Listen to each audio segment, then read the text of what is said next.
Welcome to EDI on BIV. I'm Hayley Woodin, Executive Editor at Business in Vancouver. And today on the show, we're going to look at how a physical space can enable or inhibit diversity and inclusion in the office. I'm joined today by Vivian Chan, co-chair of Vancouver Startup Week, which is coming up in 3 weeks. She's also the Director of National Operations at Yale Canada. Joining me today as a co-host. Welcome back. Thanks for having me again. And we'll be speaking with today Jennica Palecek, associate at Colliers International. She's based here in Vancouver. She's been speaking with representatives at large companies in Canada, from big tech to big banks, exploring the intersection of physical space and EDI. Great to have you on the show, Jennica. Thanks for joining us. Thank you for having me. What initially led you to look at this idea of space through the lens of EDI? So my senior associate, or my teammate, Colin Scarlett, and I were talking about work from home, and we started realizing how your physical space can provide employees from different backgrounds an opportunity to organically come together. And now, I'm sure, as we all know, instead of bumping into a colleague over coffee or being able to go for lunch with them, it's now a Teams call. And while Teams is great, and we're using Zoom right now, it's not the same to build a relationship, and it's really hard to foster that sense of inclusiveness while working remote. So we've been trying to uncover how you can change your office space or use your office space as a way to further your ED&I strategies. Yeah, so what are some of these extra things that you've learned about how different people can relate to space differently? You know, we've got extroverts, we've got introverts, we have some that, you know, have physical capabilities that restrict them from maybe going in and out of the office often, but just all the different people that make a team. What have you learned about that? It's been so interesting. We've been talking to a few different heads of law firms, SAP, big banks, and every single time we talk to someone, I swear we always learn something new, and there's always another aha moment. It feels like you're constantly learning when it comes to EDI, which is really exciting. And so with that, working with a diverse group of people, and how you mentioned a diverse group of personalities, your space kind of needs to reflect that. And so having a multitude of environments within one environment that can allow for those employees to feel like they can bring their full selves to work is really important. One interesting example that we found is for introverts in particular. There was a few studies done about how open office plans can actually really increase anxiety and cause them to not be able to perform optimally. So providing some spaces where they can kind of hide out or, get tucked away pods or whatever it might be really allows them to perform better and just be overall happier at work. It's such an interesting time to be exploring the idea of the office and how we can repurpose commercial space to maybe meet some of the goals we have around EDI or other goals.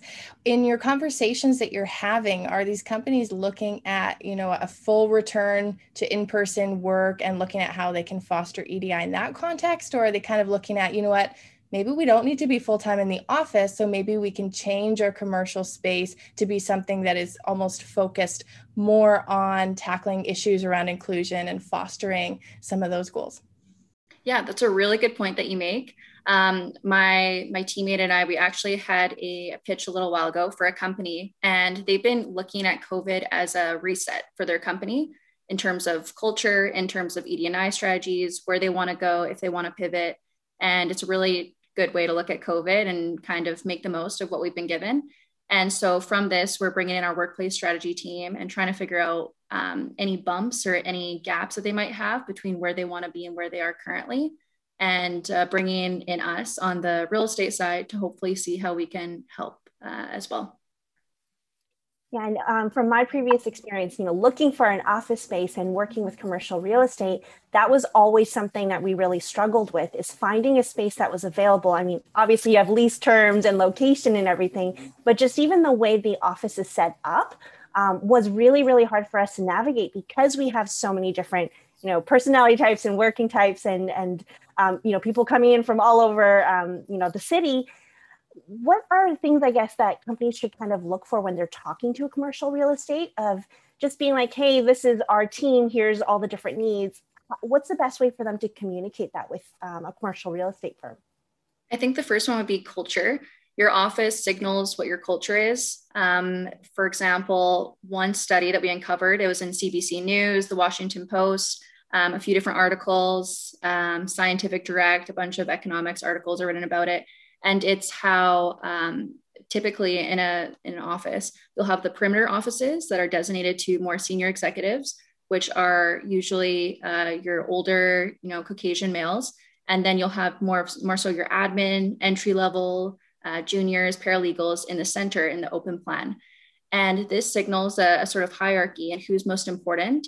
And it's actually been deemed a fishbowl effect, where typically the women or entry levels feel like they're on display for all the perimeter offices. And it has increased anxiety and different things of that sort. And so I think when you're looking for an office space, it's really important to think about what you want your office space to signal. Do you have a hierarchy? Do you have a flat organization? Do you want it to be collaborative? Everything of that sort, I think, comes into mind when you're looking for an office space. Do you think we see as a result the end of the quote unquote corner office space? Because I know there's certainly examples, including at companies in Vancouver, where the CEO is just sitting at a cubicle like any other employee. And so it's quite equal in that sense. But on the other hand, of course, if you're a senior executive, you might need to have private conversations and have sensitive conversations. So you need a space. But I'm curious if there's a trend one way or the other, what we might see in the future. One really interesting example, and I always talk about this example because I think it's really neat. It's white law twinning in 200 Granville. And I just wouldn't have expected that from a law firm, but they took out all of their corner offices and turned that into collaboration areas. It was designed by Gensler Vancouver. And I think that we probably might see that coming up a lot more. In our office, we actually turned one of our corner offices into a bit of a meeting room. And some of the other spaces that we've been seeing recently have little call rooms. So areas for sales or whatever it might be to kind of go and work on themselves or work by themselves if they're in an open area. Interesting. Yeah, we definitely had that, the exterior offices, and then the middle, we literally, I think, called it the fishbowl, or I think we called it the pen. And I think it definitely does give off those vibes of that hierarchy. I think I was really lucky that I had an office, but was able to kind of get out and work amongst everyone else. But, having worked with a lot of these smaller companies, a lot of them are leasing space, within, a co-working space, as an example. I think it's really hard for them to figure out the right fit because they're at the mercy of whatever is available. Are there anything that they should think about or ask so that they pick the right space for them, because they don't have the option of moving around and picking the exact spot that they want? They're kind of given that space. Anything that they should maybe think about as well? Yeah, of course. WeWork has actually done a really good job of that. I was touring their space at Bentel just the other day, and they've done a great job of having a little kitchen area, having some lounge areas. They had a projector, if I remember correctly. And so even though they do have that open plan design, they do provide a multitude of environments for different personality types to be able to grow. And so I think when WeWork and co-working options actually really do give a lot of variety when it comes to that sort. I know we're focusing on EDI, but I have to ask a question about productivity and whether sort of arranging an office to get the best productivity out of a team fits with sort of an office layout that might also enhance sort of inclusion and diversity and support the various personalities within a team. Are the two aligned, or do you have to choose between, okay, a productive space or an inclusive space?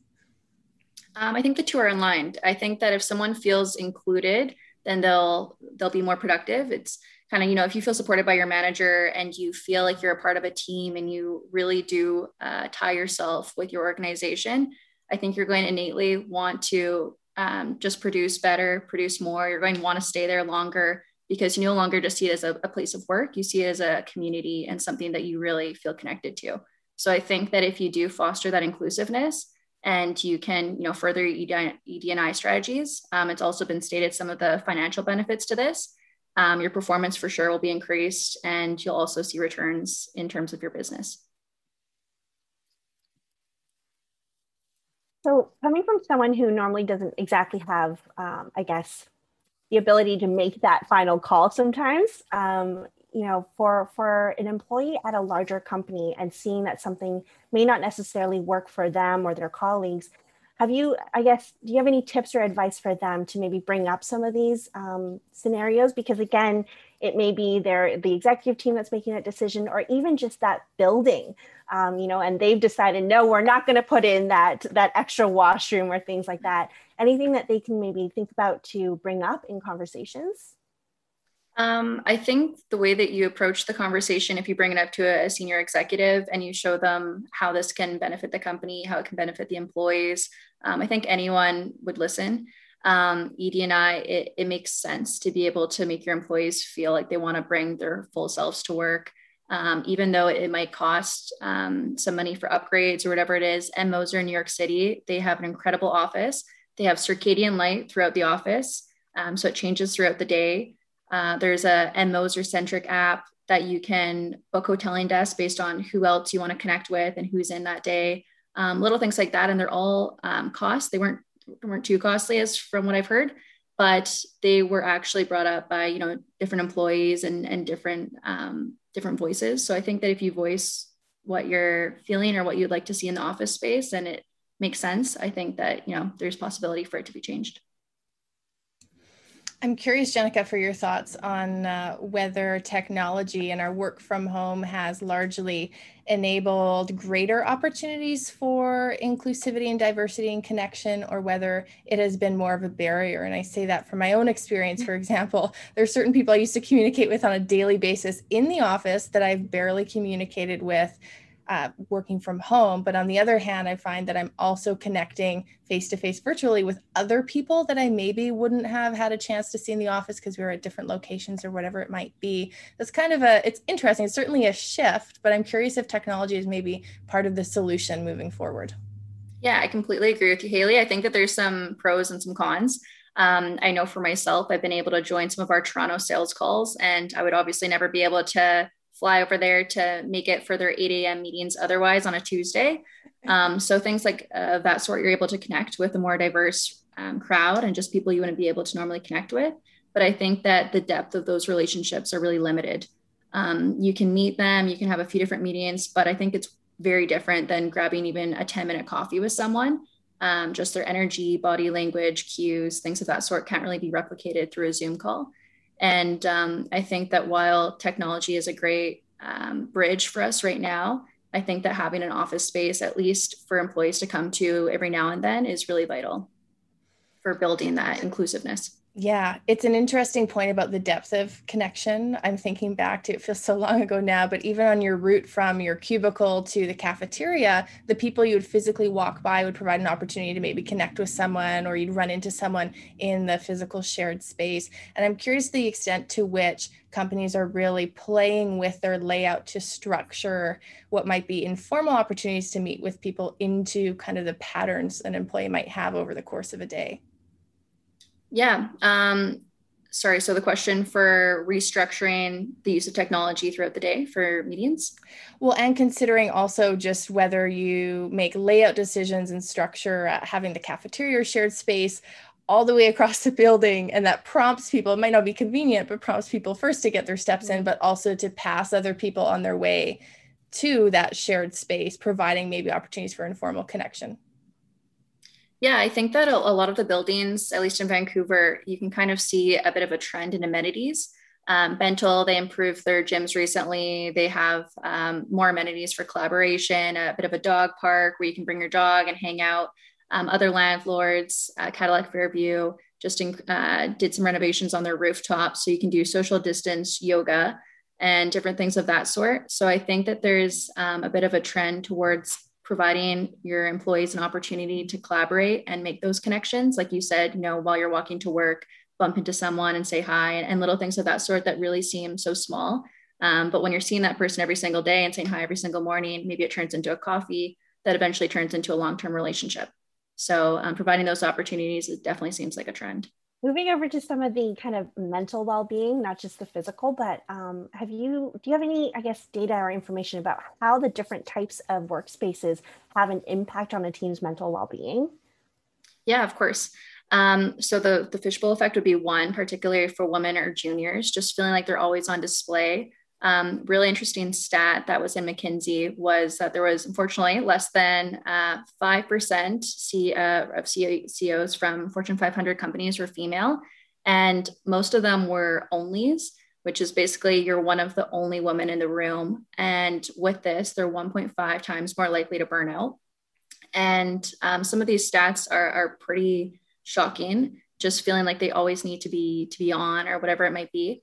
And so giving employees a space where they can balance all of those responsibilities. For women, that would be childcare, or for, different personality types, those who have anxiety, giving them spaces to kind of little tucked away pods or call rooms or whatever it might be, just providing opportunities so that people can balance their other responsibilities and whatever might be going on with them. In addition to providing those supports, is there anything an employer might be able to do to create a space that maybe makes that only person feel a little less on the spot, or a little less like they're standing out in a room filled with people who don't necessarily look or think like them? Yeah, of course.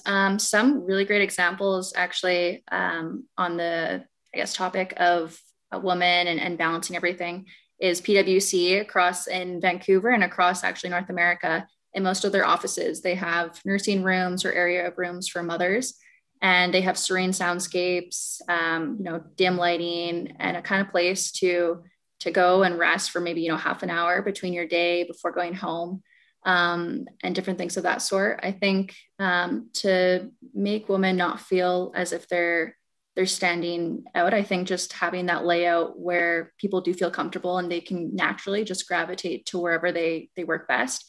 So if there's a kitchen area, private offices, open area, lounge area, people can naturally just go to wherever they feel most comfortable. So allowing your employees to make that decision themselves, I think, is important. Great. Final question from me as we're about to wrap up here, but I'm curious what you recommend employers think about now at this point in time when maybe their offices remain relatively empty.